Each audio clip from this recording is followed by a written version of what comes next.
It rises slowly, and then it rises quickly. Once the barriers are taken away. We're in the quickly part. And so this is also the time when we have the most power to stop it.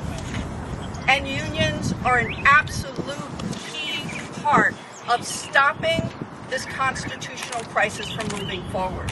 So a lot of working people voted for Donald Trump. A lot of working people in my district voted for Donald Trump because they were frustrated. I had an operating engineer tell me the other week, he said, you know, Republicans, they give us lip service and then they, you know, take away our rights. And Democrats try and explain to me in an academic way, like I'm an idiot, why things really aren't as expensive as I think they are. And neither works, he said, but I trust my union. And this is what we know. Americans, whether they're union members or not, trust unions and the AFL-CIO for the information they put forward, which is what makes unions so dangerous.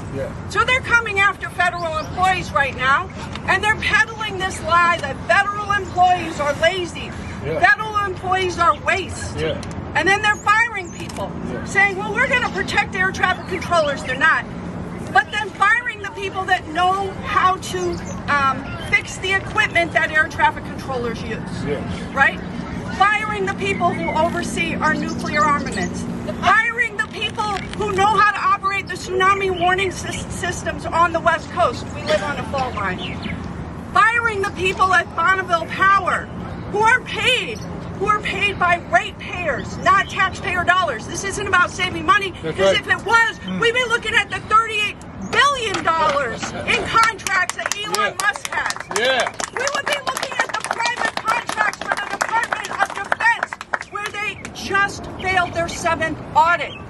So we have to push back, and there are brave federal employees that stood up and said, hey, this is a problem.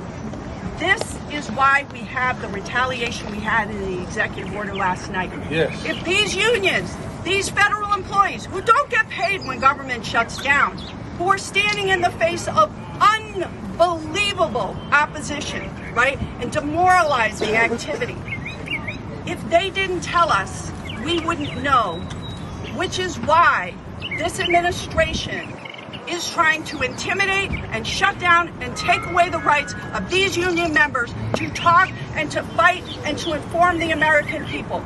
So there's 3 things we have to do.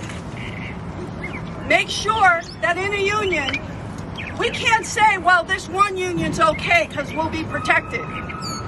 No. We stand for one, we stand for all. That's the power of the union. That's number 1. Number 2, we have to stop outsourcing our social interactions to social media, where the algorithm is controlled by billionaires who don't want unions, who are going to be bidding on the contracts to take the jobs from these union jobs that they are firing people from. Understand, they'll hire and they'll put money in their own pocket. And number 3, we have to fight right now, and it will be hard, and stand with the federal employees that show up every day and will not be cowed. We have to fight in the courts, we have to fight in the streets, and we got to stand with the union. I am very, very proud right now to introduce one of the strongest leaders in the union movement, fellow Oregonian, Liz Shuler, the first female president of the AFL-CIO. And let me tell you something, that's not DEI. Because if you're a woman or a person of color who's risen to a level of leadership, you have to try twice as hard. So I'm very proud to introduce our leader, Liz Shuler.